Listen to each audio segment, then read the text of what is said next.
আসসালামু আলাইকুম এভরিওয়ান। আশা করছি সবাই অনেক ভালো আছেন এই রমজানে। আলহামদুলিল্লাহ আমরাও অনেক ভালো আছি। তো আজ আপনাদের সঙ্গে আমি যে রেসিপিটি শেয়ার করব সেটা হচ্ছে ছোট চিংড়ি আর যে মাছগুলো আছে সেই মাছটা আমি কীভাবে ভুনা করে নিলাম সেটাই, মানে চিংড়ি ভুনাটা আর কি। তো প্রথমে আমি তেল গরম করে নিলাম, তেলের মধ্যে লবণ এবং মরিচ গুঁড়ো দিয়ে দিলাম, একটু ভালো করে নেড়ে চেড়ে তারপরে চিংড়িগুলো দিয়ে দিলাম, যেগুলো আমি কেটে ধুয়ে পরিষ্কার করে নিয়েছিলাম।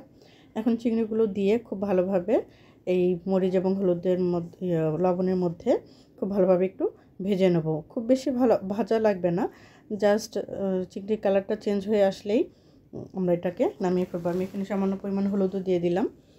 জাস্ট চিংড়ি কালারটা যখন একটু চেঞ্জ হয়ে আসবে তখন এটাকে আমি তুলে নেব। এটাকে খুব বেশি ভাজতে হবে না। চিংড়িগুলো তুলে নেওয়ার পর সেই কড়াইতে আমি আবার একটু তেল দিয়ে তাতে 3টা পেঁয়াজ কুচি দিয়ে দিলাম। এখন এই পেঁয়াজ কুচিটাকে একটু ভেজে নিয়ে তার মধ্যে আমি দিয়ে দেব রসুন বাটা এবং আদা বাটা। এখন এই রসুন বাটা এবং আদা বাটাকেও পেঁয়াজের সাথে খুব ভালোভাবে একটু ভেজে নেব, যাতে কাঁচা গন্ধটা চলে যায়। কাঁচা গন্ধটা থাকলে ভালো লাগে না, এই জন্য আদা এবং রসুনটাকে খুব ভালোভাবে একটু ভেজে নিতে হয়। তার মধ্যে আমি এখন দিয়ে দিলাম একটু টমেটোটাকেও আমি এখন এই পেঁয়াজ আদা রসুনের সাথে খুব ভালোভাবে একটু ভেজে নেব। ভেজে নেওয়ার পরে এখানে আমি একটু লবণ দিয়ে দিলাম। লবণটা দিলে সব কিছু খুব তাড়াতাড়ি একটু সফট হয়ে আসে। তারপরে আমি এখানে হলুদ মরিচ গুঁড়ো দিয়ে দিলাম।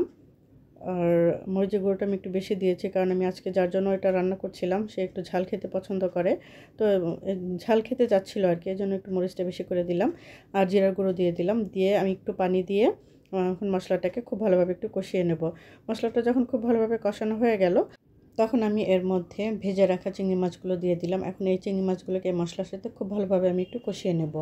অবশ্যই এই কাজটা একটু সময় নিয়ে করতে হবে, খুব ভালোভাবে মাছগুলোকে কষিয়ে নিতে হবে। কষিয়ে নেওয়ার পরে যখন মাছগুলো ঝোলটা একটু কমে আসলো তখন আমি এর মধ্যে আবারও কিছু পরিমাণ টমেটো এবং কাঁচামরিচের ফালি দিয়ে দিলাম। যেহেতু ও একটু ঝাল খেতে পছন্দ করে সেজন্য আমি একটু ঝাল দিয়ে দিলাম, আবারও কাঁচামরিচ দিয়ে দিলাম। দেওয়ার পরে আমি একটু ভেজে নিয়ে তারপরে আমি এখন কিছু পরিমাণ পানি এখানে অ্যাড করে দিলাম, ঝোল অ্যাড করে দিলাম আর কি। এখন এটাকে আমি খুব ভালোভাবে একটু রান্না করে নেব। রান্না করতে করতে যখন পানিটা একদম শুকিয়ে আসবে সেই পর্যায়ে আমি এখানে দিয়ে দিলাম কিছু ধনেপাতা কুচি। এই ধনেপাতা কুচিটা দেওয়ার পরে আর 2-1 মিনিট রান্না করে নিয়ে নামিয়ে ফেলতে হবে। ঝোলটা অলরেডি অনেকটাই শুকিয়ে এসেছে, আর একটু মাখো মাখো ঝোলটাই আমি রাখতে চাচ্ছিলাম, কারণ ঝোলটাই বেশি ভালো লাগে খেতে। তো যাই হোক, আমি একদম রান্নার শেষ পর্যায়ে চলে এসেছি। আমার রেসিপিটি আপনাদের কাছে কেমন লাগলো অবশ্যই কমেন্ট সেকশনে জানিয়ে যাবেন। রেসিপিটি যদি ভালো লাগে অবশ্যই লাইক কমেন্ট এবং শেয়ার করে দেবেন। পরবর্তী নতুন কোনো রেসিপি অথবা কোনো ভিডিও নিয়ে আবার আপনাদের সামনে চলে আসবো। সেই পর্যন্ত সবাই আমার সঙ্গেই থাকবেন আশা করছি। আজকের মতো এখানেই বিদায় নিচ্ছি। আসসালামু আলাইকুম।